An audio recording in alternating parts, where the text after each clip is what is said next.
Sebagaimana kita ketahui bahwa perlindungan kemandirian hakim dalam menjalankan tugasnya, tupoksinya, terutama menjatuhkan putusan, itu ada dua sisi, ada yang puas, ada yang tidak puas. Ini ketika hakim menjatuhkan putusan, kemudian lembaga luar seperti mungkin Komisi Yudisial atau bahkan DPR menyatakan ketidakpuasannya terhadap putusan tersebut, itu meskipun pihak yang terlibat dalam putusan itu melakukan upaya hukum, bagaimana ini perlindungannya kepada hakim terkait dengan kemandiriannya.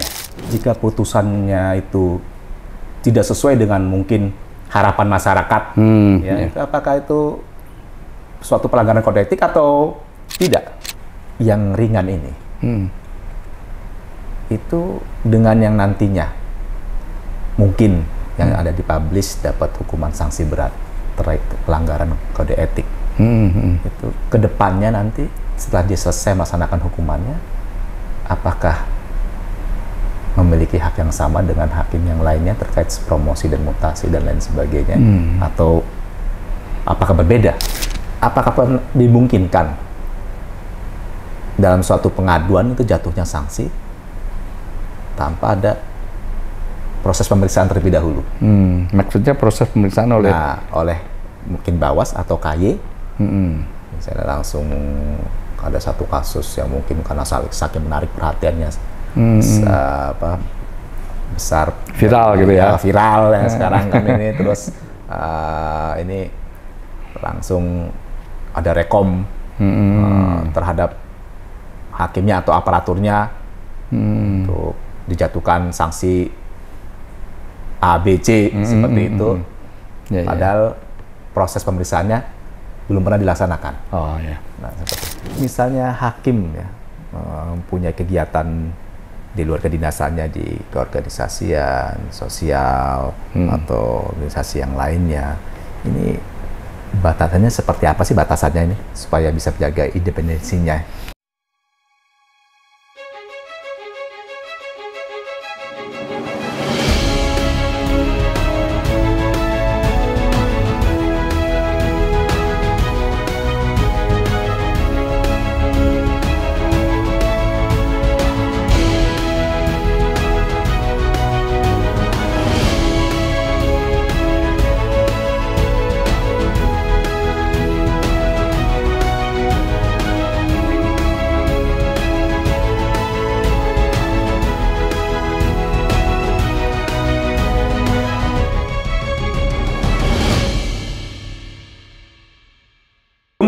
Podcast Ditjen Badilum.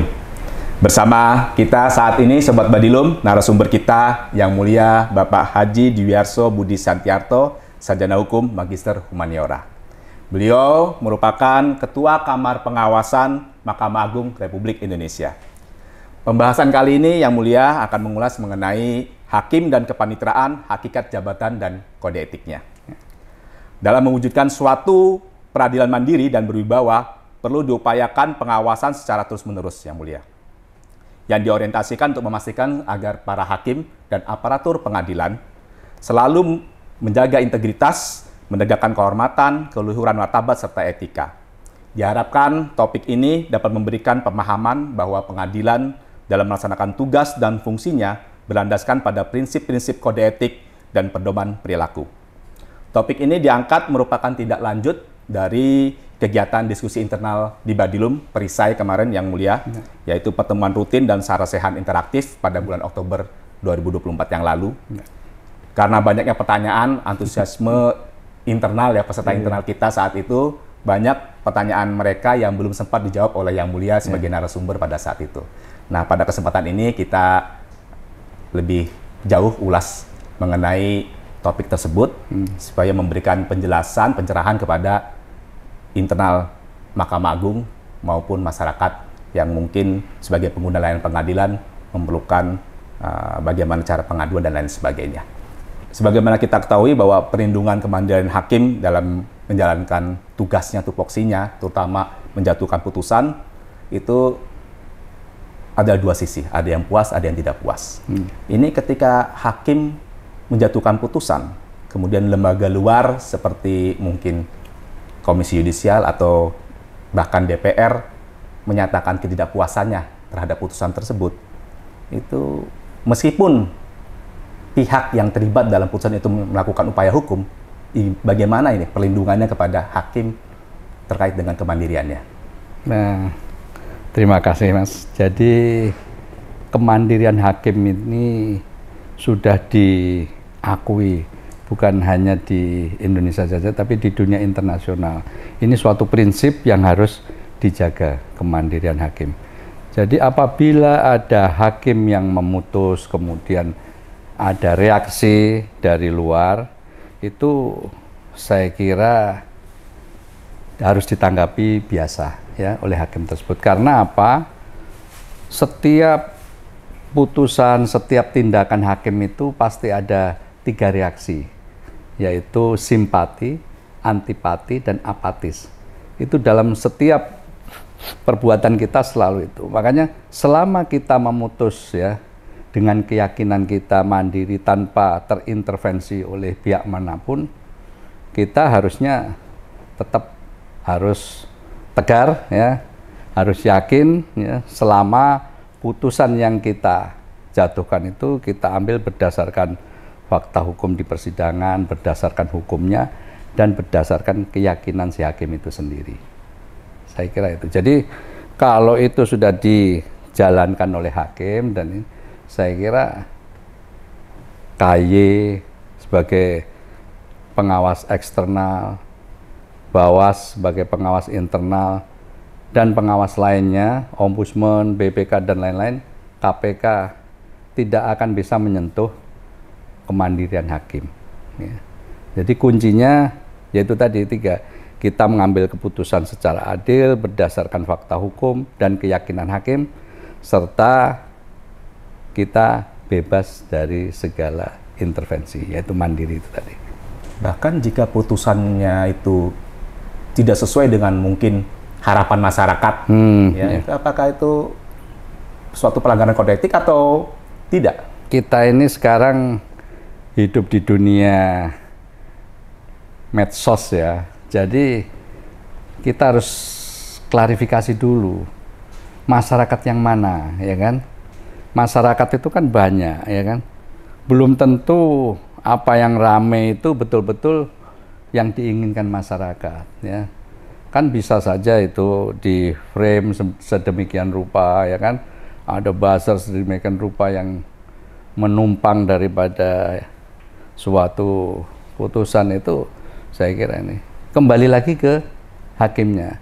Dan selama hakim itu berintegritas, mandiri ya, dan memutus secara adil menurut keyakinannya, dia tidak akan tersentuh baik oleh kode etik, pelanggaran etik, maupun oleh apalagi oleh pidana, ya kan?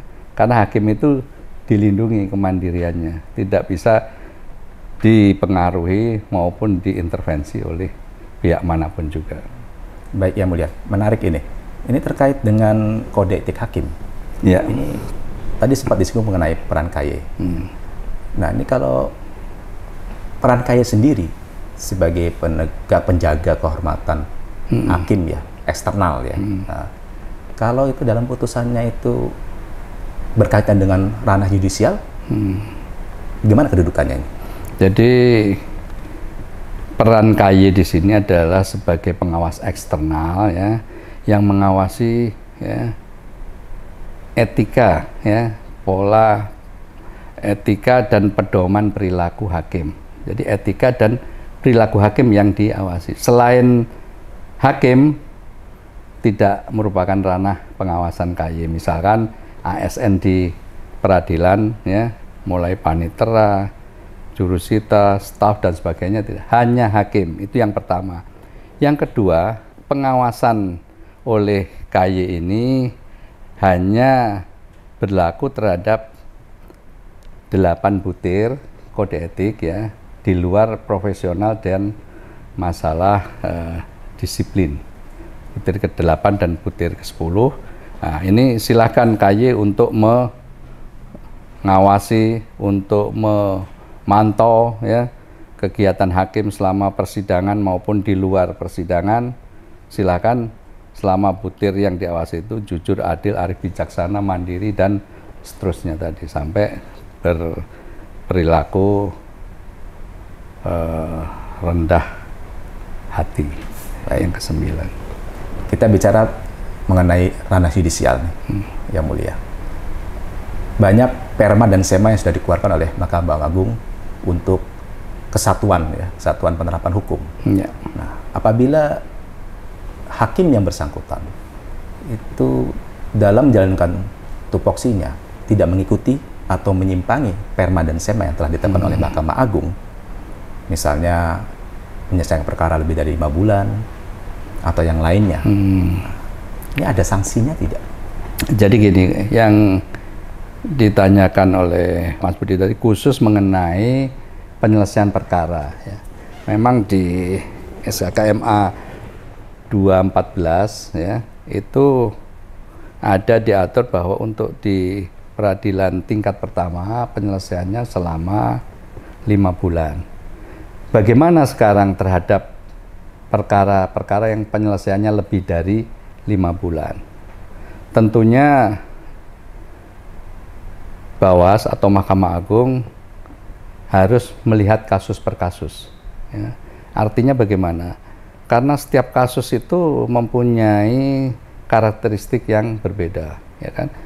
Tidak adil rasanya kalau semua 5 bulan ya pakai kacamata kuda lebih dari 5 bulan melanggar. Nah, kita lihat kalau itu perkaranya rumit, saksinya banyak, ya kan, prosesnya panjang, tentunya 5 bulan pun tidak apa, asal ya 1, ketua majelis harus melaporkan kepada ketua pengadilan bahwa perkara saya sudah 5 bulan belum putus, sekarang dalam tahap pemeriksaan saksi umpamanya gitu. Diuraikan di situ. Kenapa kok lebih 5 bulan? Karena saksinya sekian-sekian. Bila perlu dicantumkan juga court calendar di situ, mulai sidang pertama tanggal sekian, pembacaan dakwaan sampai pemeriksaan saksi itu akan terlihat. Ya. Setelah melaporkan ini, saya kira biasanya ketua pengadilan memberikan penggarisan, ya sudah laksanakan secara lebih efektif dan efisien persidangan tersebut. Tapi hal yang demikian tidak menimbulkan pelanggaran kode etik. Selama syarat-syarat tadi dipenuhi. Iya, jadi memang lewatnya itu bukan karena si hakim itu atau majelis hakimnya, misalkan majelis hakimnya enak-enakan saja, mestinya sehari itu bisa diperiksa 5 atau 6 saksi, dia hanya 1 saksi, padahal yang saksi lainnya juga hadir di situ, ya kan, hanya disumpah habis itu terus ditunda, ya kan. Kita harus bisa memanage suatu persidangan atau perkara kita, ya kan. Kapan perkara ini kita periksa, mulai awal sampai putus itu harus ada prediksinya. Jadi suatu perkara itu harus predictable. Hakim atau ketua majelis harus bisa merencanakan persidangan tersebut. Nah, dan ini kalau bisa dibuat di awal sidang, kemudian disepakati oleh pihak-pihak, baik jaksa maupun penasihat hukum terdakwa, itu lebih enak jadi pegangan kita. Sehingga prinsip butir pertama, adil, itu sudah tercapai atau tidak akan kita langgar. Karena kita sudah memberikan kesempatan kedua belah pihak secara sama, ya. Baik, imparsial ya. Baik. Jadi Sobat Badilum ya, ini hal ini menarik untuk ditanyakan karena memang di prakteknya di persidangan di berbagai tempat di daerah banyak terjadi, dan ini menjadi sumber pengaduan juga bagi pihak yang merasa mungkin kepentingannya terganggu dengan adanya lamanya persidangan. Nah, seperti itu Yang Mulia. Jadi kalau ada pengaduan seperti itu, selama memang call calendar-nya dipenuhi dan ada dari persidangannya, bukan karena hakimnya yang lalai atau emang malas-malasan, itu menjadi bukan hal yang bisa menimbulkan sanksi, begitu ya? Jadi hal yang ditanyakan ini sifatnya kasuistis bagaimana, karena karakteristik suatu kasus itu satu dengan lain beda. Kemudian penanganannya majelis satu dengan majelis lain itu beda. Jadi kalau kita disuruh menilai ini bersalah apa tidak, saya harus melihat kasusnya bagaimana. Tapi secara umum ya begitu. Kalau kita sudah menjalankan ya SOP kita dengan baik ya, ternyata sudah 5 bulan pun belum selesai ya, itulah kita gunanya untuk melaporkan ke pimpinan kita ya, sehingga kalau ada pengaduan nantinya, kita sudah melaporkan ke pimpinan. Itu jadi arsip kita untuk bukti bahwa kita lambatnya ini bukan karena kemauan si majelis ini, tapi kan namanya persidangan itu juga tergantung pihak-pihaknya, ya kan? Kalau pihak-pihaknya ingin cepat semua ini ya akan lancar itu. Ya. Baik, Yang Mulia. Bicara mengenai hakim, tentu ada sesuai dengan pedoman perilaku ya. Hakim ini ada sifat-sifat jujur, adil, rendah hati. Nah, itu yang diharapkan dimiliki oleh para hakim. Dan sifat-sifat tersebut tentunya dimiliki juga baik bagi hakim laki-laki maupun hakim perempuan. Yeah. Nah, kalau menurut pandangan Yang Mulia, bagaimana mengenai para hakim perempuan saat ini yang menjadi pimpinan pengadilan ini? Kalau kebijakan pimpinan Mahkamah Agung tidak membedakan antara hakim laki-laki dengan perempuan dalam hal memimpin suatu pengadilan. Buktinya banyak pengadilan baik tingkat pertama maupun tingkat banding yang dipimpin oleh hakim perempuan. Tapi kalau kita sandingkan atau bandingkan secara apple to apple, tentunya lebih banyak hakim laki-laki, karena secara faktual pun jumlah hakim perempuan dengan hakim laki-laki juga jauh beda. Tapi yang jelas ya, kesempatan diberikan sama, mari saling berkompetisi ya, menunjukkan prestasi yang terbaik ya. Mahkamah Agung akan memberikan peluang yang sama, kesempatan yang sama untuk memimpin pengadilan ya. Dan ini sudah terbukti banyak, baik di peradilan umum, peradilan agama ya kan, itu banyak juga hakim-hakim perempuan yang menjadi pimpinan pengadilan. Jadi Sobat Badilum, jadi MA akan memberikan kesempatan yang sama ya. Jadi itu hal yang sangat baik sekali ya. Jadi untuk ke depannya. Nah, ini terkait dengan pelayanan ini. Ada keluhan dari rekan-rekan di Satker terkait dengan pengawasan pembinaan yang ada kunjungan ke daerah. Begitu. Nah, yang mungkin membebani mereka terkait dengan apakah perlu pelayanan dan lain sebagainya. Ini SOP-nya seperti apa sih? Jadi ini tergantung ya, di suatu daerah itu ada nggak anggaran DIPA yang untuk jamuan tamu itu dulu, ya kan? Kalau ada ya silahkan dikeluarkan ya, atau dia secara sewajarnya. Karena saya tahu betul bahwa kalaupun ada itu besarannya tidak akan mencukupi untuk menerima atau menjamu tamu dalam 1 tahun, ya kan? Tetapi yang jelas kebijakan Mahkamah Agung ini sudah lama ini sebetulnya, kebijakan Mahkamah Agung bahwa pejabat Mahkamah Agung yang datang ke daerah itu tidak perlu dilayani secara berlebihan atau disambut secara berlebihan, ya kan? Karena ini apa? Membebani Satker di daerah. Contohnya, kalau ada pejabat Mahkamah Agung yang datang ke daerah dibukakan VIP room, ya di situ. Kemudian hakim-hakim itu pada berjajar nunggu, ya kedatangan, menyambut, salaman semuanya. Lah ini kan merugikan pelayanan masyarakat yang harusnya dia bisa sidang jadi ditunda karena menjemput tamu dulu. Ini tidak kita harapkan yang begitu, ya kan? Itu yang pertama. Yang kedua, kalaupun kita ke daerah itu, kita ini sudah ditanggung oleh DIPA Mahkamah Agung, ya. Entah kepanitraan atau kesekretariatan atau eselon 1 lainnya. Itu sudah ada anggarannya. Pesawatnya sudah ada, penginapannya sudah ada, transportasinya sudah ada, uang makan, uang harian sudah ada. Nah, mau apa lagi sekarang? Kok masih mau membebani ini?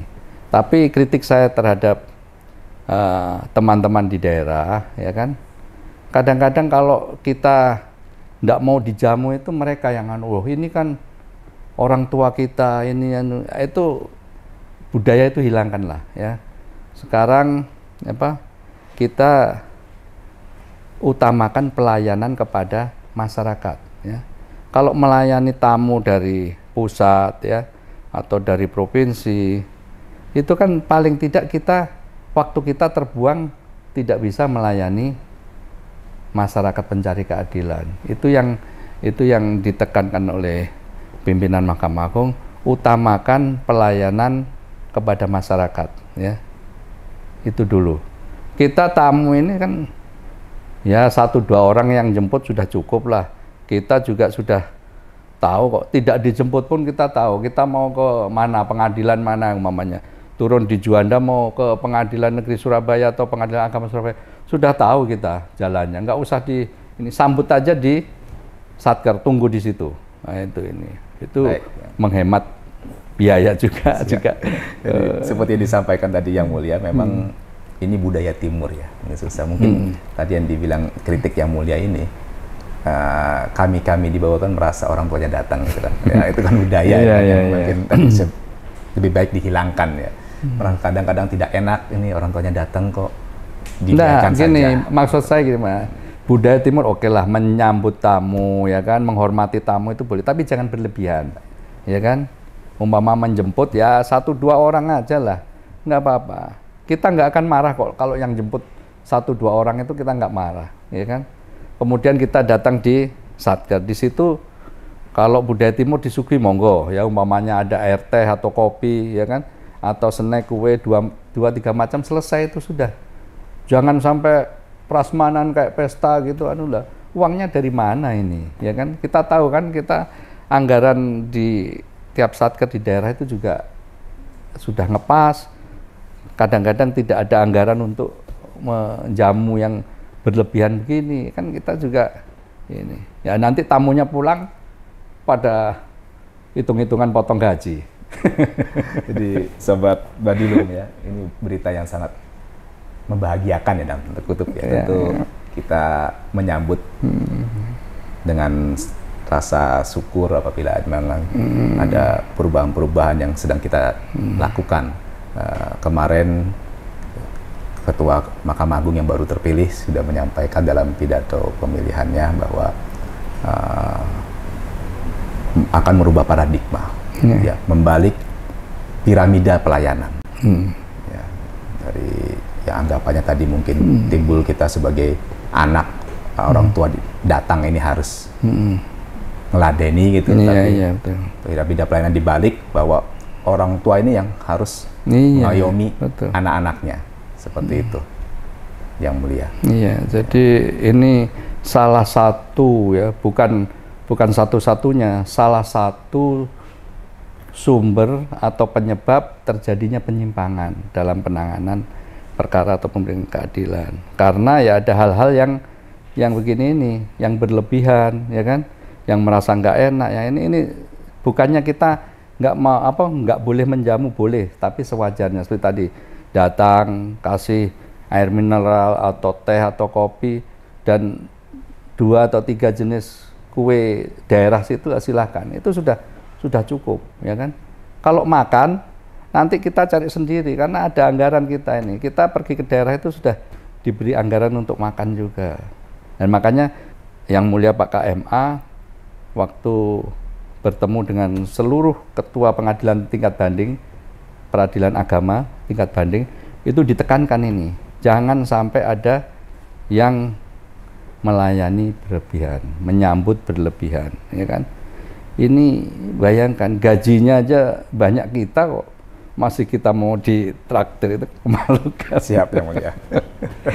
Gajinya banyak yang orang Mahkamah Agung daripada ini, enggak inilah ya. Mohon maaf saya kalau keceplosan ngomong masalah gaji ya. Bicara mengenai gaji, itu berarti bicara mengenai kesejahteraan. Ya. Terkait dengan kesejahteraan, baru-baru ini kan kita berjuang para hakim mengenai kesejahteraan ini, peningkatan kesejahteraan. Syukur alhamdulillah sudah ditanggapi positif oleh yang memiliki kewenangan untuk itu. Kita bicara mengenai bagaimana hakim ini atau aparatur pengadilan lainnya ya memperjuangkan kesejahteraannya, dalam hal ini kenaikan gaji dan lain sebagainya yang sesuai dengan kode etik. Apakah cara-cara bagaimana yang Mahkamah Agung mungkin ada panduannya atau bagaimana sesuai kode etik? Ya, jadi begini, sebetulnya Mahkamah Agung ya, baik melalui pimpinan ataupun melalui IKHI ya, Ikatan Hakim Indonesia, itu sudah berjuang lama untuk meningkatkan kesejahteraan hakim dan juga kesejahteraan aparatur peradilan. Hanya saja ya momen ini mungkin kritik dari saya pribadi, ini sosialisasinya ke bawah itu kurang, sehingga bawah menangkapnya, loh kok lama ini nggak terwujud gitu. Itu yang pertama. Yang kedua, sebetulnya kalau itu disosialisasikan, ternyata proses untuk menaikkan ya, gaji hakim dan tunjangan hakim itu prosedurnya saya baru tahu, itu memang betul-betul langkah demi langkah, itu sangat berat sekali ya, dan bertahap, dan tidak hanya tergantung satu kementerian, tergantung dari beberapa kementerian, nanti baru ke DPR, baru ke Seknek dan sebagainya ya, Menteri Keuangan, Menpan dan sebagainya. Itu perjuangan itu memang tidak kita sampaikan ke adik-adik kita di daerah, sehingga adik-adik di daerah nggak sabar, merasa kok ini nggak ada kemajuan, hanya istilahnya poco-poco, maju mundur tapi dengan adanya peristiwa kemarin, adik-adik kemarin dari Solidaritas Hakim Indonesia itu sudah ya membantu juga untuk mempercepat atau mendorong ya kan adanya itu, kemudian ditangkap oleh media ya, kemudian dari perhatian dari akademisi ya, itu banyak juga membantu percepatan daripada kenaikan gaji dan tunjangan ini. Tapi di balik itu kita masih berjuang terus ini untuk meningkatkan hak-hak aparatur pengadilan, dan hakim pun masih ada masalah perumahan, masalah tunjangan kemahalan dan sebagainya. Ini masih kita jalankan terus ya. Setelah satu tahap ini selesai, kita tahap berikutnya ya. Yang jelas kita ini siapa sih yang nggak mau anaknya sejahtera? Orang tua itu kalau bisa anaknya lebih sejahtera daripada orang tua, kan begitu. Kita tetap berjuang itu ya, baik melalui saluran formal maupun informal, itu yang tentunya tidak kita jelaskan di sini ya. Kalau dari sudut pandang kode etik yang dilakukan oleh hakim-hakim muda kemarin itu dengan aksinya, itu apakah itu melanggar kode etik? Apakah diperbolehkan unjuk rasa dan lain sebagainya? Ya, gini, kan kita menilai kemarin itu bukan unjuk rasa ya, dan itu dilakukan ya pintar juga itu dengan cara cuti bersama, sehingga kalau cuti itu kan hak ya kan. Betul. Ya, kalau dia mengajukan cuti ya kan hak ya kan, wong lebaran aja cuti bersama juga ada kok, masa ini ada suatu kepentingan keperluan cuti bersama nggak dibolehkan ya. Yang tidak boleh itu meninggalkan jam kerja ya kan, meninggalkan pelayanan ya, tanpa adanya dasar yang jelas. Misalnya tidak cuti, bolos rame-rame kemudian meninggalkan ini. Saya kira kemarin itu cuti bersama itu kan, cuti itu diberikan oleh ketua pengadilan. tentunya ketua pengadilan kan harus menghitung juga hakim di sini berapa, umumnya hakimnya 10, yang cuti bersama minta cuti bersama 5, kira-kira bisa nggak ini cutinya berapa seminggu, terus jadwal sidangmu gimana selama cuti, saya kosongnya Pak, saya tunda ke 2 minggu ke depan, gimana tahanan bisa nggak, bisa, ya sudah diteken gitu. Itu nggak ada yang melanggar itu, selama didasarkan atas kan namanya cuti itu hak ya, sekali lagi. Jadi itu, dan pekerjaan tidak ini, cuman gaungnya di luar itu kalau cuti sama-sama, lu pelayanan masyarakat kan mungkin belum tahu kalau hakim itu mempunyai strategi untuk menunda persidangan, ya kan, mempercepat persidangan, itu ada hitung-hitungannya yang mungkin pihak awam belum tahu itu. Baik, Yang Mulia. Jadi kalau kita bicara mengenai pengawasan, dalam hal ini kita memiliki pengawasan internal dengan adanya badan pengawasan, yang tentunya dalam programnya itu bersifat transparan, efektif dan efisien. Indikator utamanya adalah dalam mengolah pengaduan harus tepat waktu. Semua sesuai dengan Perma nomor 9 tahun 2016 terkait dengan pedoman penanganan pengaduan. Whistleblowing system ya. Betul, Yang Mulia. Izin, Yang Mulia. Dalam hal ini nih, banyak pertanyaan dari rekan-rekan hakim maupun aparatur pengadilan di daerah. Dalam beberapa pemeriksaan yang dilakukan oleh Bawas, mengapa jangka waktunya itu berbeda-beda? Padahal mengenai jangka waktu kan sudah ditentukan di dalam permanya sendiri, sehingga di dalam mungkin kasus atau pengaduan A, B, dan C diperiksanya mungkin malah A duluan, tapi kok yang diumumkan mungkin C yang periksanya belakangan, atau kebalikannya atau bagaimana. Dan itu menimbulkan pertanyaan besar, apakah di sini ada disparitas atau bagaimana? Itu terkait dengan keadilan ini, Yang Mulia. Ya, terima kasih ya, ini kesempatan saya untuk menjelaskan juga ke warga pengadilan ya mengenai pertanyaan ini juga banyak dilontarkan kalau pada waktu saya mengajar di diklat-diklat, entah itu diklat apa yang sifatnya diklat yang tematik ya maupun sertifikasi. Jadi begini, suatu pemeriksaan atau suatu pengaduan itu ditangani secara sama dalam hal ini prosedurnya, prosesnya, ya kan? Prosesnya memang ini, pengaduan masuk, kemudian ditelaah oleh hakim tinggi pengawas. Hakim tinggi pengawas memberikan telaah, kemudian diserahkan ke inspektur wilayahnya. Umpamanya ini pengaduan dari wilayah Jawa, itu inspektur wilayah 2. Setelah diperiksa oleh inspektur wilayah 2, direkomendasikan ke Kabawas, apakah ini turun tim, apakah cukup dimintakan klarifikasi kepada terlapor, apakah dimintakan konfirmasi terhadap pelapor, atau bahkan ini pengaduan ini tidak perlu ditindaklanjuti. Itu ada semua kriterianya di Perma 9 Whistleblowing System itu. Jadi kalau umpama salah satu contoh yang diadukan ini jaksa yang menyidangkan perkara pidana itu, ya kan, di suatu pengadilan negeri, ya tentu saja Mahkamah Agung tidak berwenang untuk memeriksa jaksa. Terhadap pengaduan ini biasanya kita jawab dengan surat, silakan mengadukan kepada pihak yang terkait atau yang berwenang menangani pengaduan, karena jaksa bukan kewenangan pengadilan badan pengawasan. Itu yang pertama. Yang kedua, pengaduan itu kadang-kadang tidak bisa langsung kita turunkan tim. Ada juga yang seperti tadi saya katakan, kita mintakan klarifikasi dulu atau kita mintakan konfirmasi. Pengaduannya ini sudah bagus tapi belum lengkap.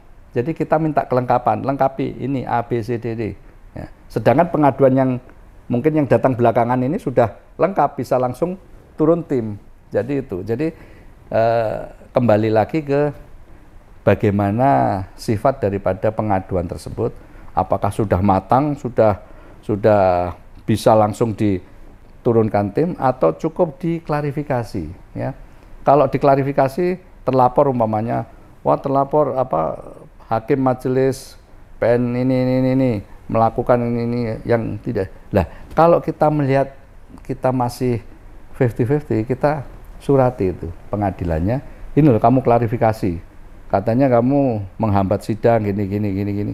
Biar dijawab. Ya. Ini ada dua kemungkinan. Kalau ini pengaduannya benar, biasanya nggak mau jawab itu. Nah, kalau tidak dijawab suatu klarifikasi, ini kemungkinan besar kita akan langsung menurunkan tim. Tapi kalau dijawab, kita pelajari jawabannya ini. Benar nggak? Oh ini sudah sesuai hukum acaranya gini. Kemungkinan ini pelapornya ini kurang paham terhadap hukum acara ini. Nah, dari jawaban ini kita balas ke pengadu atau pelapor bahwa sesuai klarifikasi adalah bla bla bla, sehingga pengaduan saudara ditutup dan akan dibuka kembali apabila ada bukti-bukti baru atau masalah baru. Nah, itu aja. Jadi semua pengaduan itu tidak berujung kepada turunnya tim itu. Jadi macam-macam. Ada juga pengaduan itu yang bertubi-tubi. Artinya begini, ini bulan Agustus melaporkan, nanti tanggal 1 Agustus, nanti belum ada tanggapan tanggal 15 Agustus ngajukan lagi. Sehingga seolah pengaduannya banyak, padahal ini hanya susulannya, hanya duplikasi. Artinya kadang-kadang pengaduan yang ketiga ini isinya sama itu. Jadi seolah-olah pengaduan itu banyak, padahal itu intinya satu. Kalau gitu itu kita disposisi ke gabung berkas, selesaikan gabung berkas, telaah itu aninya. Jadi macam-macamnya begitu. Baik, Yang Mulia. Jadi Sobat Badilum ya, mudah-mudahan penjelasan dari Yang Mulia atau Kawas ini memberikan pencerahan ya, dan bagi pertanyaan-pertanyaan rekan-rekan sekalian. Yang kemudian segini, Yang Mulia, setiap hukuman disiplin itu kan dipublikasikan. Gitu. Ya. Nah, bagi yang tadi pengaduan itu ternyata tidak lanjut atau tidak terbukti, apakah akan dipublikasikan juga? Memang selama ini untuk kasus-kasus yang ditutup, istilahnya yang tidak ditindaklanjuti karena tidak cukup bukti atau tidak sesuai dengan apa yang ada di Perma 9, itu memang belum dimuat di web Badan Pengawasan. Jadi ini ada pemikiran kita bahwa kasus yang ditutup apakah perlu untuk dimuat, ya kan? Tapi yang jelas kasus yang ditutup itu bagi terlapornya kita surati. Kita menutup pengaduan ini dan ini direhabilitasi. Itu terutama yang sudah sempat turun tim. Jadi artinya pengaduan itu turun tim, ternyata setelah diperiksa semua pihak saksi, pihak pelapor, pihak terlapor, pihak terkait, diperiksa semua, ini tidak terbukti.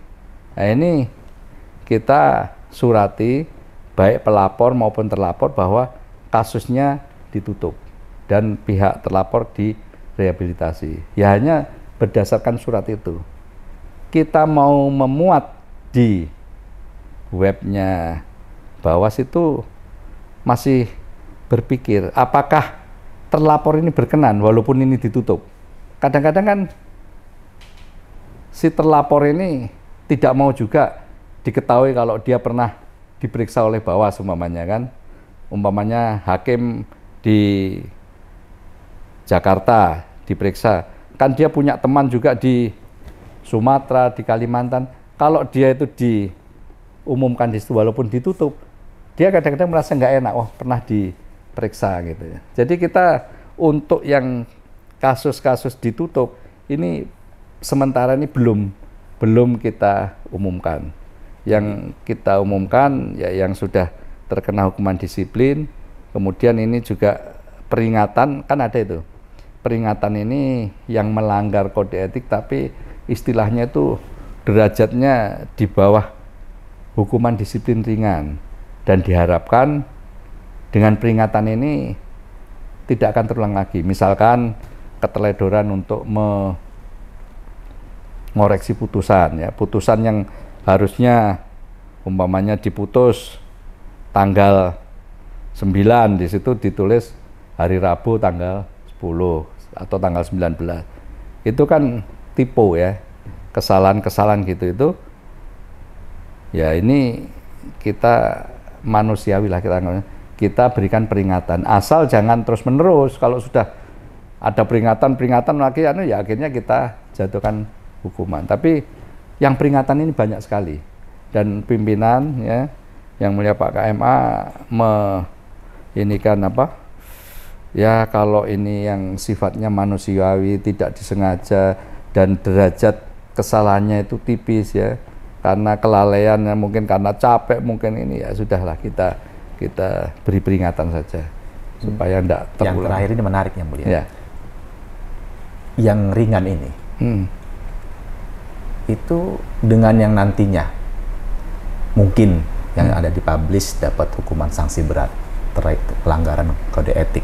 Itu kedepannya nanti setelah dia selesai melaksanakan hukumannya, apakah memiliki hak yang sama dengan hakim yang lainnya terkait promosi dan mutasi dan lain sebagainya, atau apakah berbeda? Itu di SK KMA 48 tentang pola promosi mutasi itu memang berpengaruh. Tapi derajat pengaruhnya itu berbeda tentunya. Hukuman disiplin ringan, sedang maupun berat ya. Kalau hukuman disiplin berat itu ada kalanya kalau sudah terkena hukuman disiplin berat ya, itu akan sulit untuk menjadi pimpinan pengadilan kelas 1A khusus atau 1A umpamanya gitu. Kalau hukuman disiplin ringan ya, dengan masa waktu penjatuhan hukuman disiplin berapa bulan itu sudah boleh mutasi ya, boleh promosi gitu.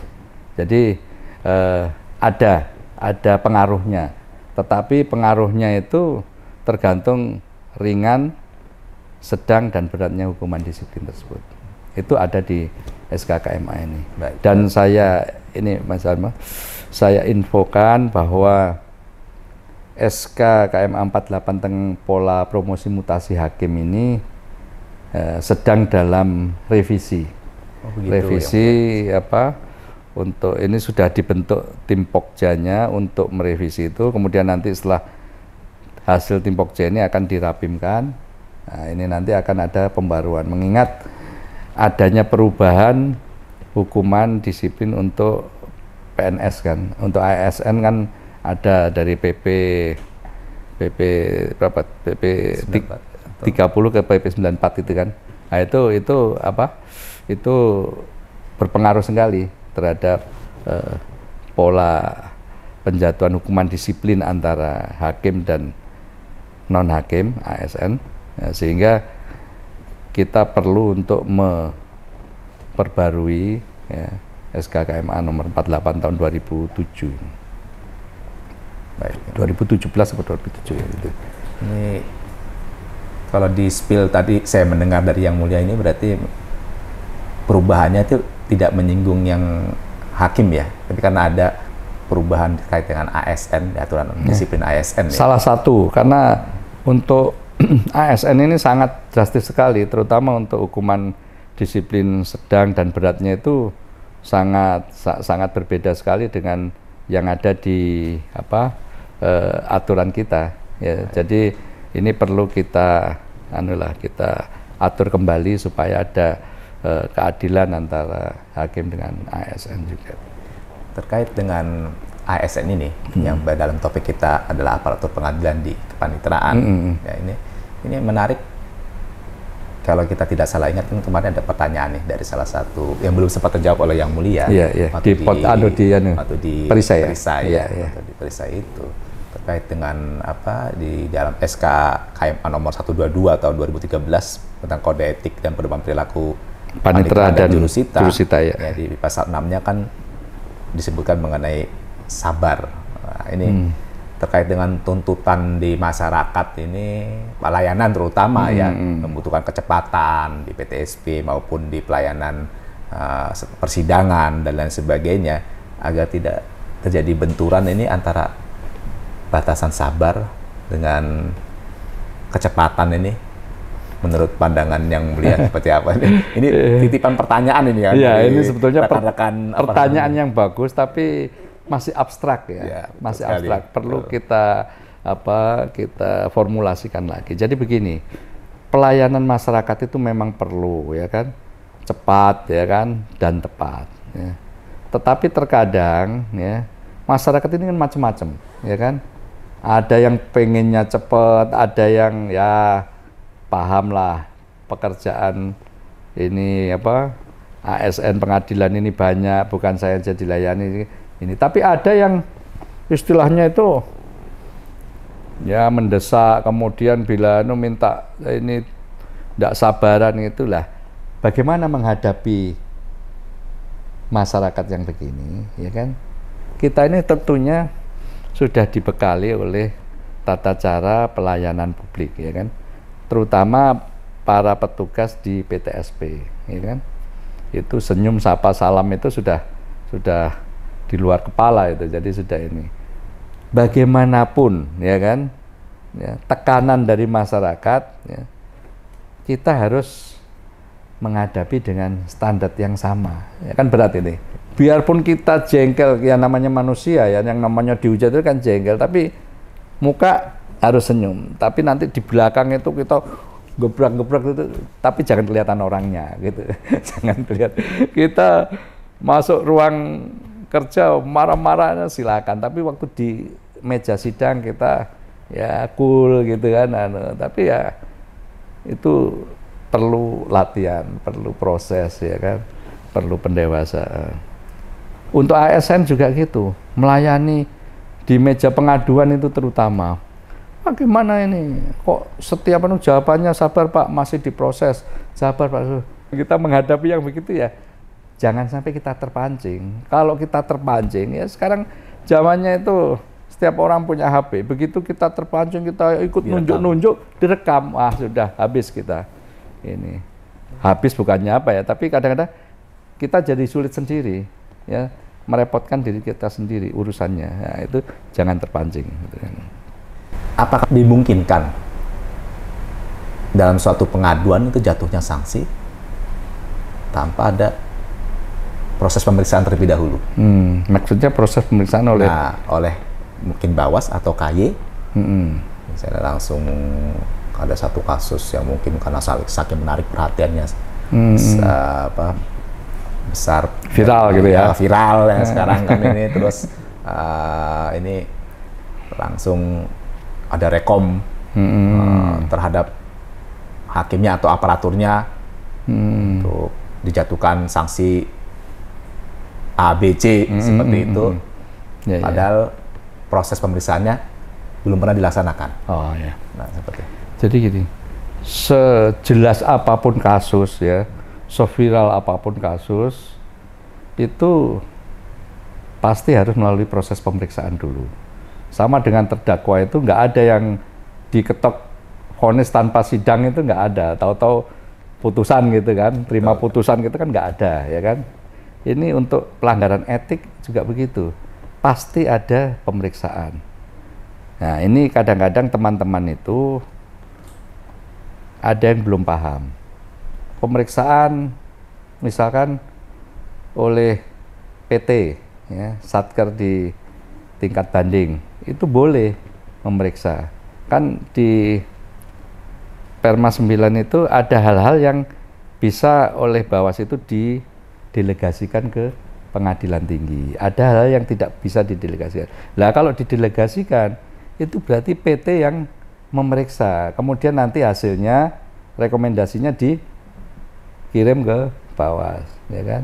Itu. Jadi PT ini bertindak seolah-olah tim dari, sama dengan tim yang Bawas turun itu, yang 3 orang dan 1 sektim itu. PT juga gitu. Jadi karena pertimbangan tertentu, misalnya ini lebih efektif kalau diperiksa oleh satkernya atau wilayah pengadilan tingginya sendiri, kemudian ini lebih menghemat biaya, lebih ini, ya kan, itu pertimbangan-pertimbangan itu lebih cepat segala macam, itu biasanya gitu. Nah, itu biasanya teman-teman loh merasa saya diperiksa PT kok yang ngukum Bawas, padahal yang hukum itu bukan Bawas, yang hukum itu KMA, ya. Hukuman itu kewenangan mutlak dari Ketua Mahkamah Agung. KY pun hanya memeriksa. KY itu tidak bisa menghukum, hanya minta KMA untuk dijatuhi terhadap si terperiksa ini hukuman berat atau jadi minta ya. Jadi rekom. Nah, jadi itu. Nah, nanti oleh Mahkamah Agung belum tentu diamini juga.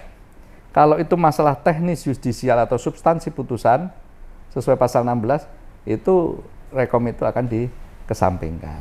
Begitu. Nah, kecuali yang murni etika perilaku hakim ya Mahkamah Agung mengamini biasanya. Baik, Yang Mulia. Dalam menangani perkara, bagaimana seorang hakim atau majelis hakim ini menjaga integritasnya ya terkait dengan intervensi mungkin dari apalagi dari pimpinan intervensinya. Bagaimana itu Yang Mulia? Jadi memang jadi hakim itu tidak gampang. Betul sekali. Tidak gampang ya. Jadi nggak gampang ya. Terutama butir kelima, integritas itu. Dan sekarang ini yang oleh Mahkamah Agung sangat diutamakan, ya kan? Walaupun 10 butir kode etik lainnya juga penting, tapi sepertinya ini integritas ini yang paling disorot selama ini, ya kan? Mungkin masanya itu, tapi saya yakin nanti kalau hakim sudah berkembang baik, ya, integritas baik, beralihlah ke butir yang lain, misalnya profesional, ya kan? Tapi sekarang ini, ya kan, apalagi akhir-akhir ini kan banyak berita-berita itu, masalah integritas ini yang diutamakan, ya kan? Bagaimana cara menjaga integritas ini? Ya, integritas itu pengertian kan suatu sikap yang kokoh, ya, teguh, berani menolak segala godaan dan intervensi. Gitu. Ya. Godaan itu yang misalnya yang enak-enak, ya kan, duit, ya kan, tiket pulang, ya, pulang ke daerah, kemudian fasilitas liburan, ya kan, voucher hotel, kemudian wisata, pokoknya lain-lain yang itu godaan. Ya.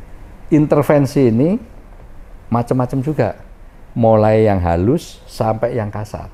Yang kasar itu ancaman itu intervensi juga, ancaman. Pak, Bapak putranya sekolah di kota ini ya, kosnya di sini ini. Ngomong gitu aja kita sudah mikir, wah, kok sudah tergambar ini. Psikologis kita terganggu. Nah, itu intervensi juga. Jadi mulai yang Pak minta tolong Pak, ini kami ini harta satu-satunya digugat. Kalau ini sampai lepas saya sekeluarga gimana Pak? Dengan memelas menghibah itu juga intervensi juga. Jadi intervensi itu bentuknya macam-macam. Baik dari keluarga bisa, ya kan? Masa punya saudara hakim nggak bisa bantu ini, pamannya ini kan gitu. Dari tetangga bisa. Percuma punya tetangga hakim, ketua pengadilan nggak bisa bantu ini apa gunanya? Betul sekali, gitu. Teman-teman SMA, teman kuliah, ya kan? Itu juga ini. Kita reuni pengen seneng-seneng, ada teman curhat, ini perkara saya tuh gini, belum putus-putus di Mahkamah Agung gimana? Wah itu, makanya kita jadi hakim itu serba mau cari hiburan, mau cari santai, kena masalah gitu. Nah, itu ya, bagaimana cara menghadapi? Belum pimpinan, ya kan? Pimpinan itu kan ada juga, ya kan? Pimpinan itu nggak harus ketua pengadilan, tapi pimpinan di Dirjen juga bisa, ya kan? Di pengadilan tinggi juga bisa, atau pengadilan tingkat banding, di Mahkamah Agung juga bisa. Itu pimpinan semua. Bagaimana caranya untuk ini? Ya caranya sebetulnya kita harus memperkuat integritas. Intinya begini, kita jadi hakim, mutus ini kan demi keadilan berdasarkan ketuhanan yang Maha Esa, ya kan? Ini kuat mana, penting mana, pimpinan sama Tuhan, gitu aja, ya kan? Siap. Kalau kita mementingkan pimpinan ya sudah, ya kan? Terserah, ya kan? Izin Yang Mulia, mungkin ini intervensi pimpinan ini adalah hal yang sangat berat buat kita para hakim karena mungkin terkait dengan karir kali ya. Itulah yang saya ini kan gitu ya kan. Kita cara membentengi ya kita memutuskan demi keadilan berdasarkan ketuhanan yang Maha Esa, bukan berdasarkan pimpinan atau berdasarkan saudara atau segala macam ya kan. Ya mohon maaf, kalaupun ada pimpinan yang nitip perkara ini ya kita jangan mentang-mentang wah enggak bisa saya jaga keadilan, ya jangan gitu cara jawabnya. Ya mohon maaf Pak, Bu, ini saya pelajari dulu lah ya kan, saya pelajari dulu, kalau memang hukumnya memungkinkan ya silahkan nanti dilihat ini. Paling cuman itu yang bisa ini ya kan. Ketua pengadilan juga gitu, dia membagi perkara, kalau dia membagi kemudian mengarahkan kita, ya kenapa nggak dipegang sendiri perkara itu ya kan. Ya tapi kita menjawabnya harus secara sopan santun itu, jangan menyakitkan. Wah Bapak nggak boleh dong, Ibu nggak boleh dong intervensi gini-gini. Ya jangan dijawab begitu ya kan. Ya kita kan ada ini ya. Ya coba nanti saya lihat Pak ya, ini baru ini apa ini juga nggak tahu ini majelis arahnya kemana gitu kan. Dijawab secara diplomatis begitu. Menjunjung etika tinggi dengan menjawabnya dengan etika juga. Ya kan? Ya betul itu ya. Gitu kan? Ya maksud yang baik kalau dilakukan dengan tidak baik kan tidak baik juga. Gitu yang mulia. Kemudian masalah mengenai pola pendisiplinan terkait dengan hukuman disiplin yang dijatuhkan kepada aparat pengadilan maupun para hakim. Itu nanti apakah yang bersangkutan itu tetap berada di tempat terkait dengan pelaksanaan hukuman disiplinnya itu, polanya nih ya yang mulia. Maksudnya gimana? Jadi misalnya ada seorang dijatuhi hukuman disiplin, berat atau ringan, ya. Nah tapi dia tetap ditugaskan di tempat yang sama, sedangkan mungkin yang mengadukannya juga mungkin dari internal dia sendiri, di dalam sendiri. Nah ini kebijakan Mahkamah Agung seperti bagaimana ini? Terkait dengan kondusivitas mungkin di tempat lingkungan kerjanya maupun orang yang kena hukdisnya, seperti itu. Pernah nggak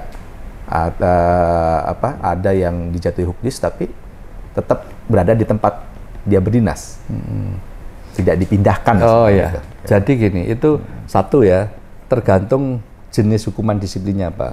Kita beri contoh aja, hukuman disiplin ringan, itu kan tingkatannya yang paling berat. Ringan yang paling berat itu pernyataan tidak puas secara tertulis.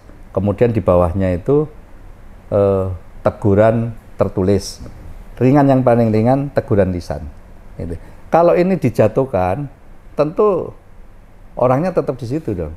Tidak mungkin dipindahkan, ya kan? Yang dipindahkan itu biasanya kalau non palu, ya kan? Non palu hukuman disiplin berat, non palu 7 tahun sampai 7 bulan sampai 2 tahun. Kalau non palu 6 bulan itu masih sedang.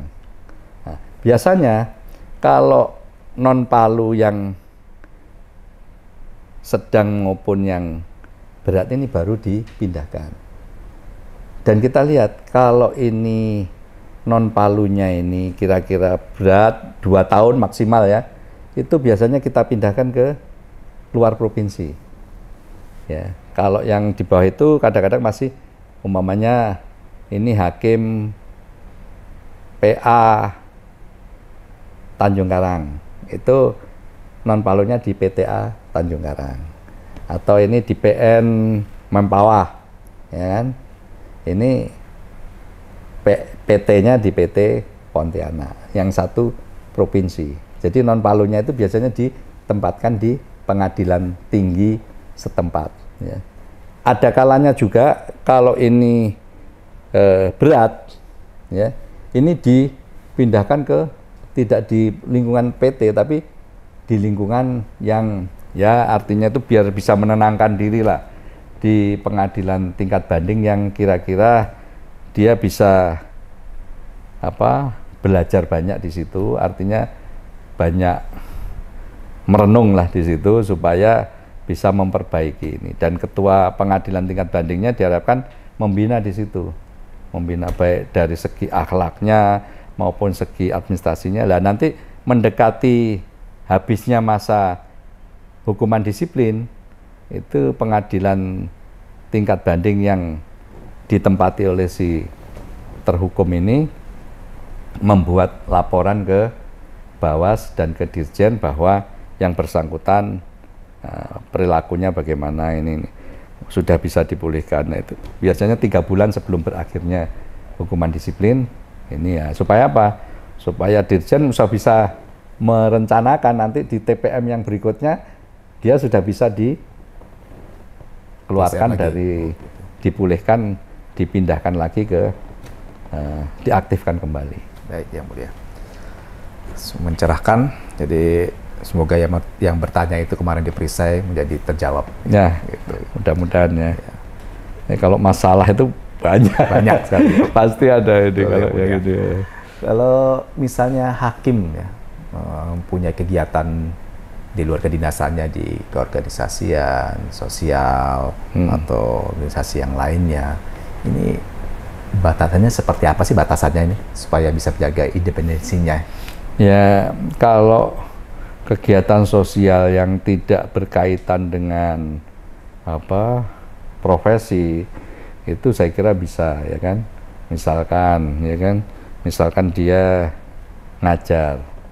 ngajar itu pun ada persyaratannya juga, harus ada izin dari pimpinannya, kemudian jam mengajarnya itu tidak boleh mengganggu jam kerja kita, ya kan.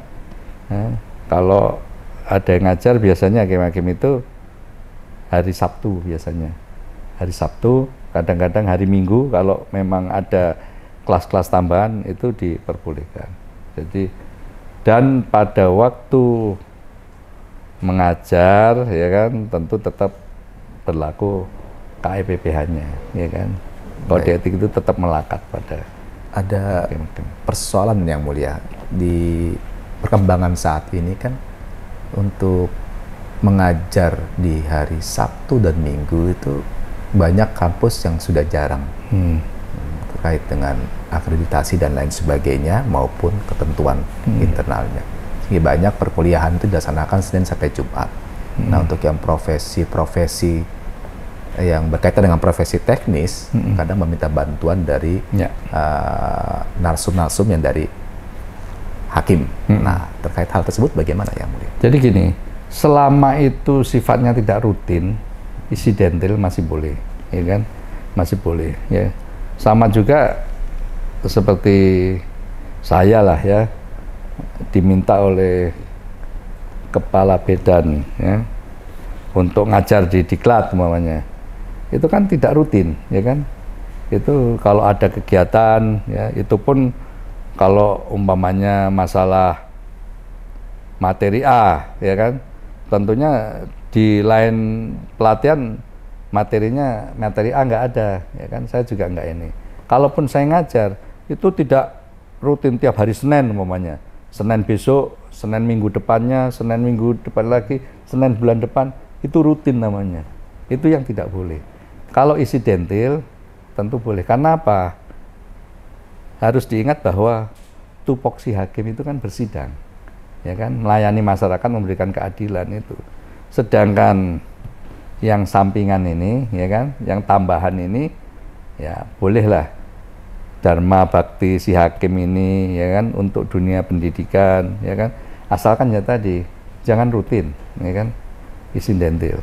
Kalau rutin mau yang hari libur, ngambil hari libur, terserah, itu diperbolehkan. Tapi kalau yang hari kerja seperti ditanyakan tadi, sepanjang itu insidental boleh, dan itu harus ada rekomendasi atau izin dari atasan. Ya, seperti saya ngajar, walaupun ngajar di internal Pusdiklat, harus ada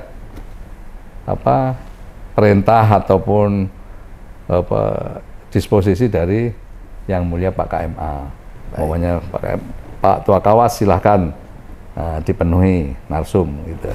Nah, itu berarti saya diizinkan. Nah, nanti saya sepanjang itu tidak ada, saya nggak akan berangkat. Baik.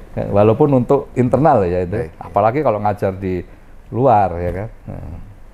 Jadi kalau ada permohonan seperti itu tentu kita harus berkonsultasi dengan, kalau di PN berarti ke PT ya. Ya. Kalau KPRN-nya yang diminta berarti ke KPT. Kalau hakim yang di daerah dengan berarti KPN-nya. di KPN-nya, berarti izinnya. Baik, yang mulia. Dalam penanganan kasus ya, ini kan bisa jadi ada konflik of interest. Nah, ya tadi dikatakan oleh yang mulia, diilustrasikan sebelumnya, ya, tetangganya, dan paling gampang itu mungkin umum nih ya. Tetangganya kena tilang atau apa kan, nah, seperti itu. Terus mohon bantuan, katanya. Gitu aja masa nggak bisa bantu kan, begitu masyarakat ini. Nah, gimana nih hakim ini menyikapi hal tersebut ya, supaya juga di masyarakat ya tidak dianggap juga sebagai orang yang berlawanan dengan rendah hati itu, tinggi hati, dia sombong banget gitu, mentang-mentang hakim atau pejabat nggak bisa dimintai bantuan, nah, seperti itu. Ya tentunya kalau kita menjelaskan ke masyarakat tidak boleh secara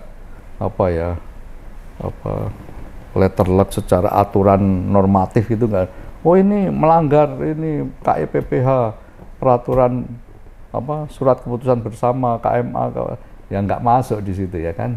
Tapi caranya bagaimana? Kita harus punya trik-trik. Umpamanya gini, ada tetangga kita ya, yang berperkara kebetulan kita pegang, ya kan.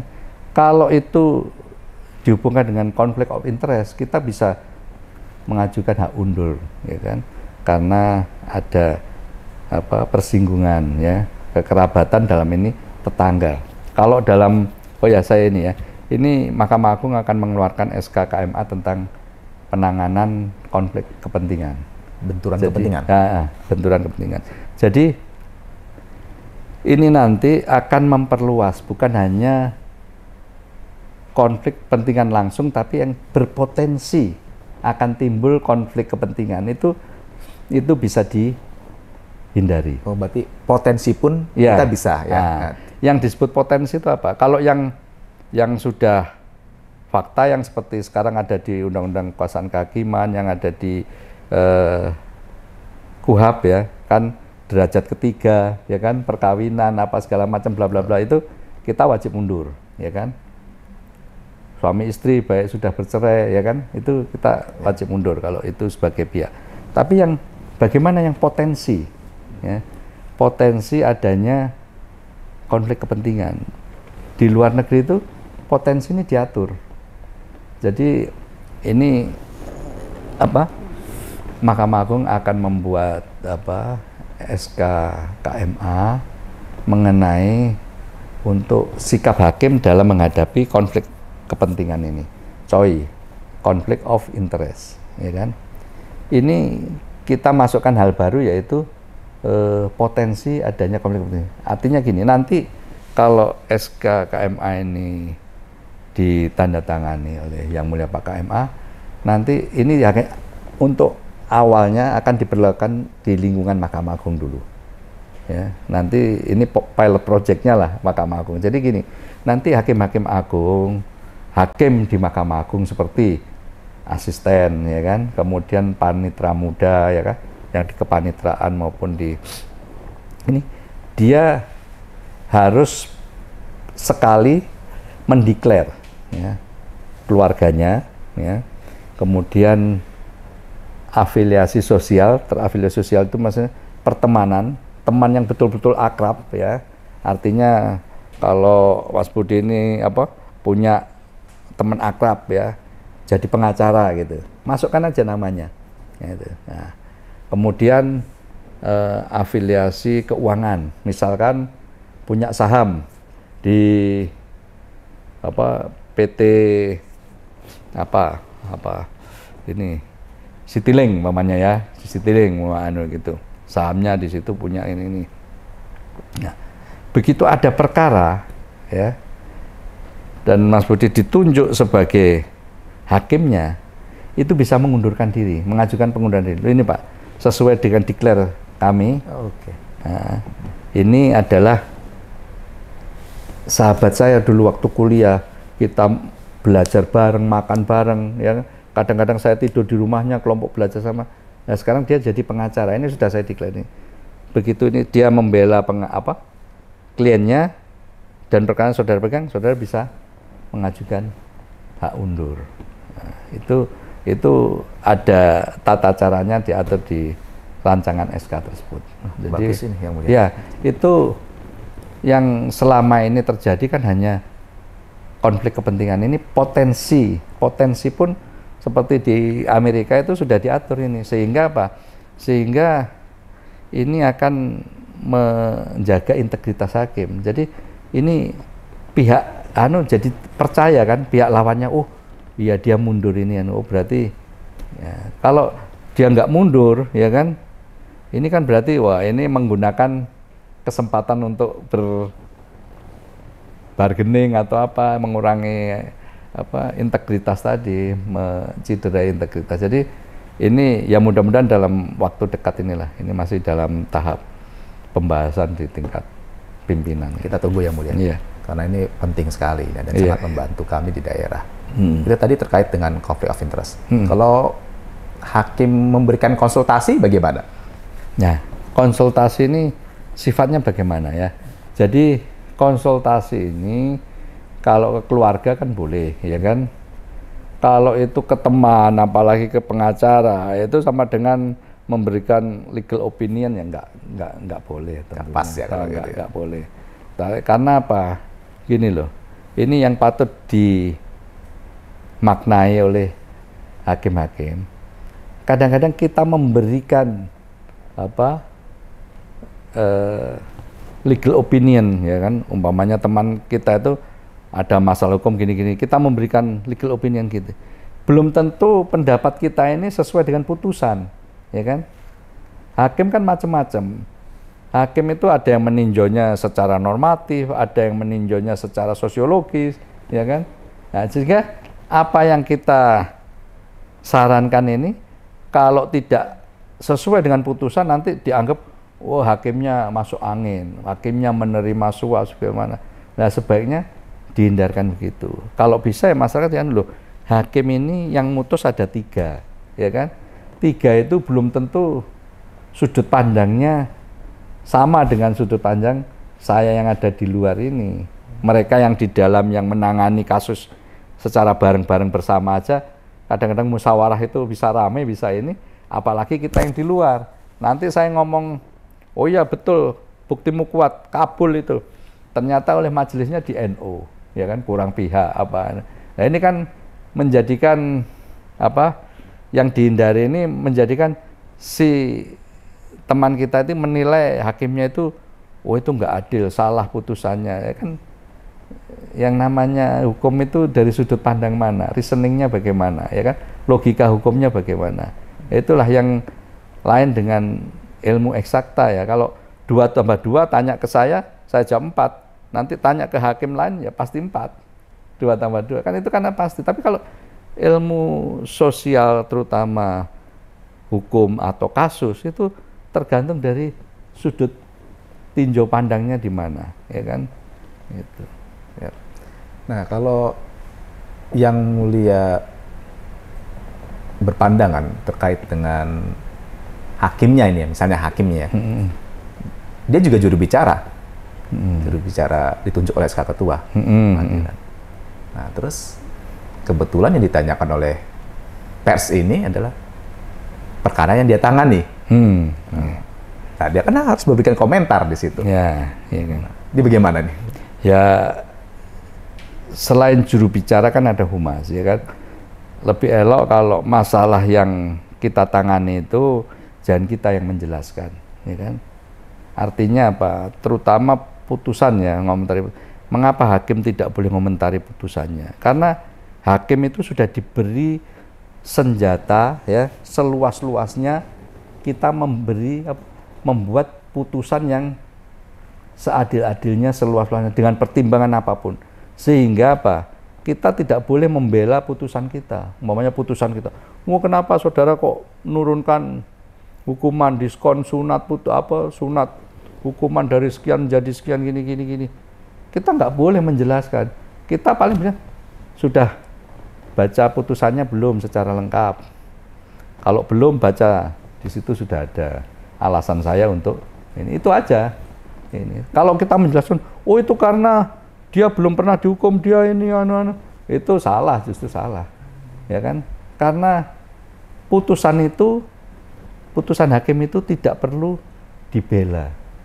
Makanya hakim kalau membuat putusan, buatlah selengkap mungkin, sebagus mungkin. Sehingga masyarakat yang membaca itu paham, oh pemikiran hakimnya itu begini. Sehingga tidak perlu penjelasan tambahan. Kalau dia masih memerlukan penjelasan tambahan, berarti putusannya nggak bagus itu. Begitu ya kan? Nggak tuntas. Selain itu tadi tips mengenai putusannya, terkait dengan teknisnya, misalnya tadi yang juru bicara tadi, apakah di Satker ini perlu dibuat jubir 1 dan 2 untuk strategi ya, siapa tahu ya tangani itu ternyata ya bisa saja begitu, tapi artinya itu masyarakat itu akan lebih percaya kalau yang memberikan penjelasan itu bukan yang si pemilik atau si pembuat putusan itu. Intinya berarti memang kita tidak boleh mengomentari putusan kita sendiri, meskipun kita juru bicara pengadilan, eloknya juru bicara yang lain atau ditunjuk kan, tidak harus juru bicara yang ngomong, bisa saja kan hakim lain yang secara insidental ya, dadaan lah ini, dan itu pun ngomongnya kan menjelaskannya tidak detail, pokoknya faktanya ini tadi dituntut sekian, dihukum sekian karena ini. Dan kalau ingin ya silahkan dibaca sendiri secara lengkap putusannya. Yang mulia. Toh sekarang sudah putusan itu sudah bisa diunduh, bisa dilihat di-download di direktori. Iya, di-download di direktori, di mana itu sudah sangat luar biasa sekali itu keterbukaan kita itu. Itu tadi terkait dengan putusan.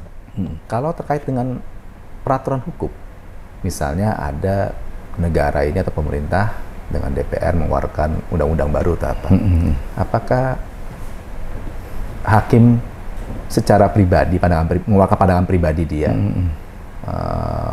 mengeluarkan pendapat terkait dengan kontroversi hukum itu tersebut? Jadi kalau itu di forum ilmiah, ya kan, umpamanya forum ilmiah itu bukan di TV loh ya, TV terus di live, maksudnya live TV terus ya. ada judulnya beda pendapat, saling silang atau apa ya, itu tidak boleh di situ. Tapi kalau kita forum ilmiah, ya kan, akademik ya, akademik atau FGD dalam rangka kita menyusun aturan pelaksanaan perma atau apa, itu boleh ya, sepanjang itu di forum akademik. Bagaimana terkait dengan independensi, menjaga netralitas, tapi dalam pergaulan Forkopimda, ini kan tidak bisa dihindari adanya komunikasi, koordinasi.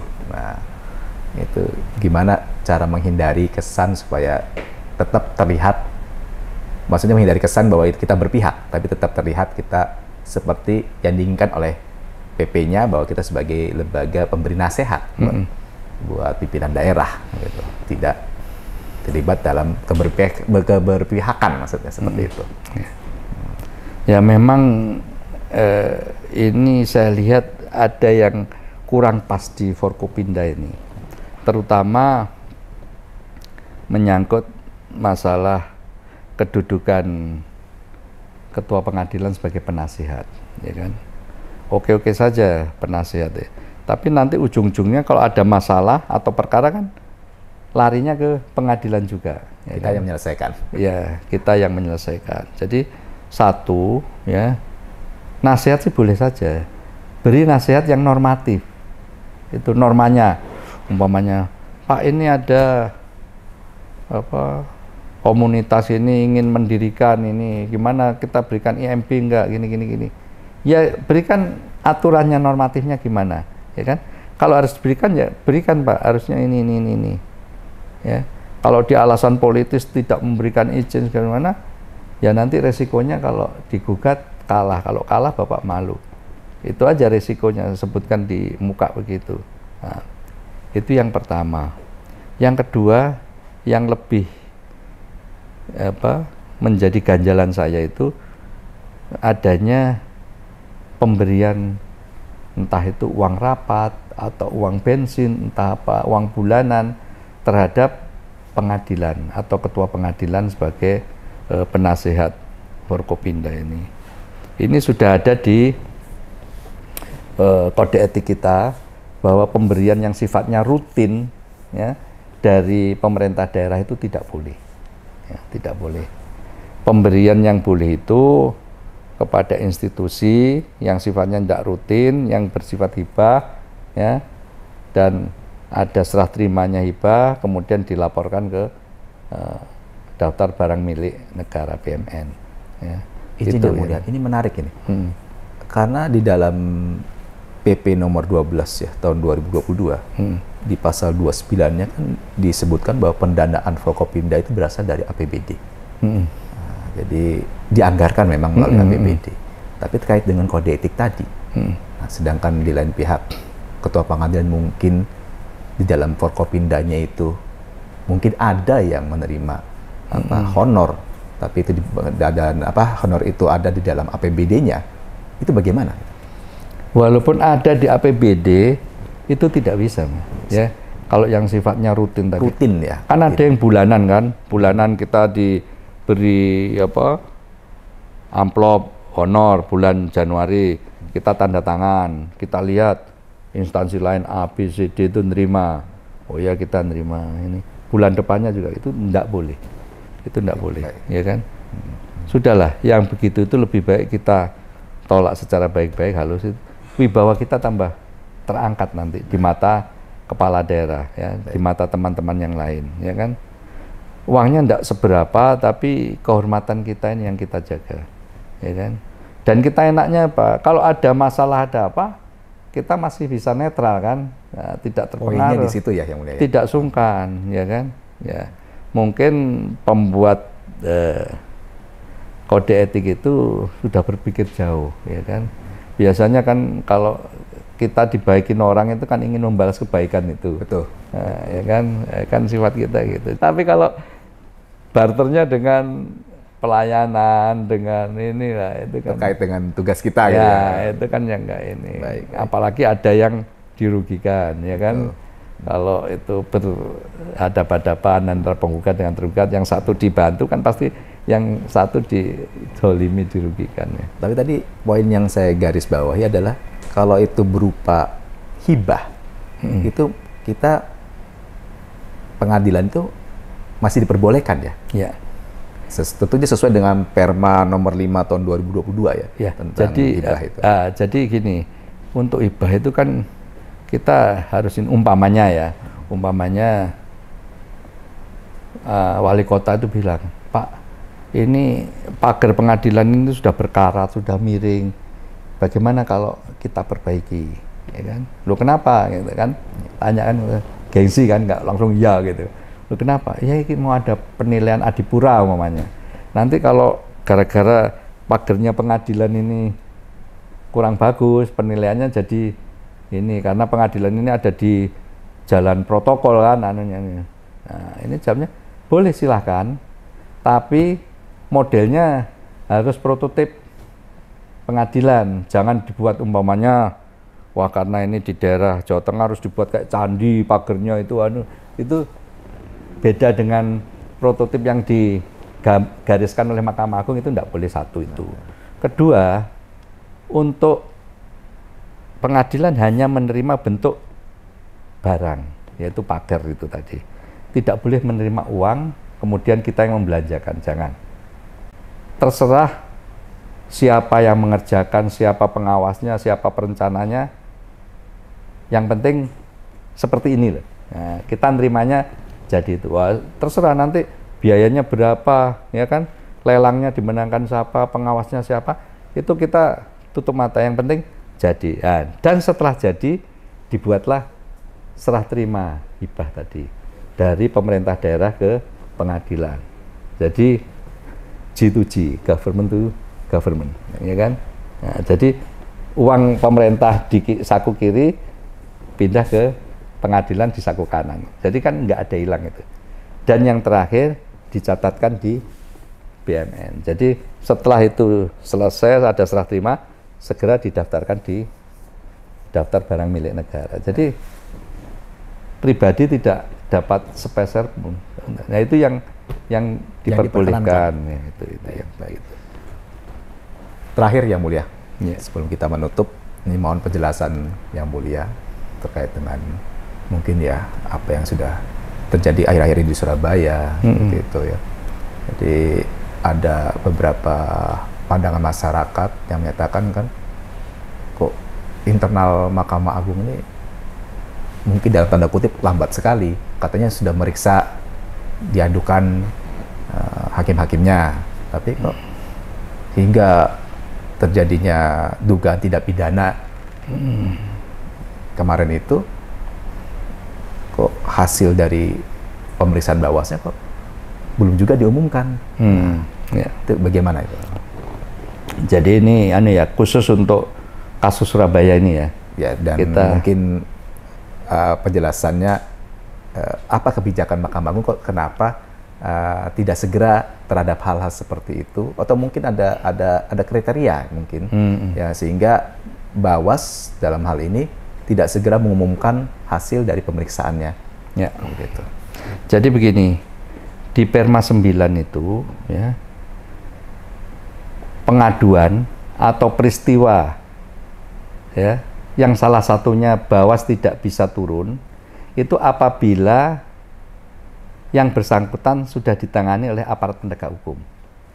Ya, contohnya ketiga hakim di Surabaya itu sudah ditangani oleh kejaksaan, ya kan? Yang pro justisia ya. Nah, pro justisia. Jadi kita nggak bisa masuk, tapi kita tetap menurunkan tim untuk yang tidak diproses hukum ini. Misalkan siapa yang menunjuk perkaranya itu, ya kan? Siapa yang menunjuk hakimnya, siapa yang menunjuk PP-nya, itu kita periksa semua. Kita periksa semua sebagai pihak yang terkait, kita periksa. Ya. Nah, untuk yang bersangkutan tidak kita periksa, ya kan? Tapi pada saat itu, ya, pada saat rame-rame itu, ya, pada saat rame-rame masih belum ada proses hukum, itu kita sudah turun, sudah kita periksa, sudah ada itu hasilnya di meja saya ada. Itu yang menjadi pertanyaan dari masyarakat. Tunggu. Nah. Ini ditambah lagi dari KY sudah memeriksa juga kan? Ya. KY justru sudah merekomendasikan ke Pak KMA, ya kan? Ini. Nah, ini kenapa kok tidak kita proses lebih lanjut? Kan mestinya ini diproses lebih lanjut. Laporan dari Bawas, rekomendasi dari Bawas sudah ada, rekomendasi dari KY sudah ada. Ini harusnya kita tindak lanjuti. Ya, KMA ingin menurunkan entah itu hukuman disiplin, entah itu berupa sidang MKH atau apa, ya kan? Itu harusnya begitu. Ini ada ketentuan bahwa kalau ini proses hukumnya jalan, ya, kalau ini belum masuk, enggak boleh masuk. Tapi kalau sudah masuk berhenti ini. Nunggu proses hukumnya ini bagaimana. Oh, jadi proses yang etiknya ini atau yang dari pemeriksaan pengaduan dari Bawas ini stop ya? Ya, stop. Ini kan masih ini. Ini filosofinya apa? Ini berhenti ini karena menghormati kemandirian hakim. Karena apa? Ini kan masih kasasi, ya kan? Umpamanya ini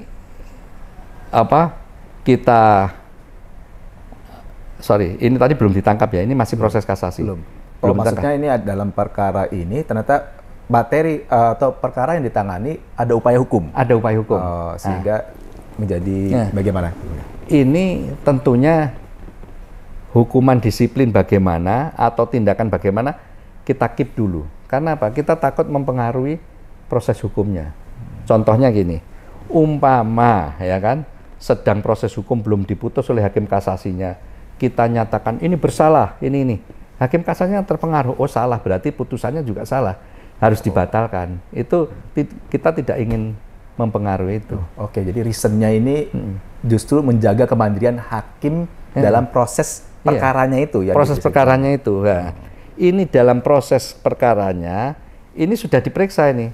Kita periksa karena belum ditangani oleh APH tadi kan. Ya. Nah, itu kan gini, kita periksa, hasilnya sudah ada, tapi kita nunggu dulu. Kalau putusan kasasinya selesai, kita baru Umumkan. declare gitu, ya kan? Oke. Nah, ternyata apa?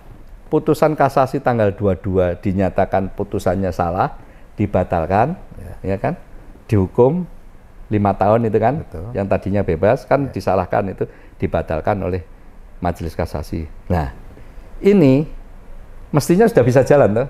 Yang tadi dipending ya. Tadi dipending bisa jalan. Sebenarnya hasilnya sudah ada ya. Karena hasilnya sudah ada. Karena kita tidak mempengaruhi si kasasinya kan. Majelis kasasinya. Nah, kita mau laksanakan 2-3 besoknya itu sudah ditangkap itu. Ya kan itu. Kalau kita lihat apa durasi waktunya kan begitu. Proses tangga ini sudah masuk, baik KY maupun bawah sudah masuk, ya. Hasilnya sudah ada di Mahkamah Agung. Kita tinggal nunggu proses kasasinya ini. Ternyata proses kasasi turun, besoknya mereka keburu di proses pidananya. Nah, sehingga ini berhenti. Nah, ini berhentinya nunggu lagi. Tinggal nunggu pidananya ini. Kalau ini pidananya terbukti, ini nggak ada artinya lagi. Baik. Ya. Kalau pidananya terbukti, ini bisa jalan, bisa dieksekusi. Entah apa hasilnya, saya tidak boleh bocorkan ini rahasia ini. Jadi kalau ini ternyata pidananya ini terbukti mereka bersalah, tidak ada artinya. Tidak ada artinya. Tapi kalau sebaliknya, hasil rekom yang sudah ada itu dijalankan. Iya. Apapun nanti hasilnya Ya. kan begitu. Contohnya gini, contohnya kan KY merekomendasi untuk diberhentikan, ya kan, harus di MKH dulu kalau pemberhentian itu kan. Nah, ternyata ini ya kita tidak mendahului ini ternyata terbukti dihukum. Nah, dihukum dengan sendirinya hakimnya dipecat dong, karena itu kejahatan terhadap jabatan kan gitu. PTDH, pemberhentian dengan tidak hormat. Jadi rekomendasi KY itu tidak ada artinya, ya kan, karena sudah dengan sendirinya ini sudah tidak perlu MKH lagi kalau itu. Baik. Baik yang mulia. Semoga ini bisa menjadi pencerahan bagi rekan-rekan sobat Badilum di seluruh di Indonesia ya. Ternyata bukan karena bawasnya lambat, sudah ada, tapi karena ada pertimbangan ternyata pada saat itu perkaranya sedang upaya hukum untuk menjaga kemandirian agar majelis hakim di kasasi tidak terpengaruh sehingga di-keep dulu. Demikian ya. Baik, yang mulia, sebelum kita tutup, mohon ada kata-kata closing statement terkait dengan topik kita hari ini. Oh ya, jadi gini ya, rekan-rekan hakim seluruhnya baik di Mahkamah Agung maupun di badan peradilan di bawahnya, kita semua hakim ini mempunyai masa lalu, ya kan? Artinya mempunyai masa lalu itu entah warnanya putih, warnanya hitam atau abu-abu, itu orang itu jangankan hakim, semua orang punya masa lalu, ya kan? Dan kita tidak bisa mengubah masa lalu. Kita bisa mengubah masa depan kita dengan berusaha mulai detik ini kita berbuat baik untuk merubah masa depan kita. Yang tadinya abu-abu atau hitam, kita bisa merubah menjadi putih. Mulai detik ini kalau kita sungguh-sungguh ya bertekad untuk mengubah masa depan kita. Jadi kuncinya ya, apapun yang telah kalian lakukan di masa lalu, ya, perbaiki mulai detik ini untuk kebaikan kalian di masa yang akan datang. Karena kita tidak bisa mengubah masa lalu, tapi kita bisa merubah masa depan kita. Terima kasih, Mas.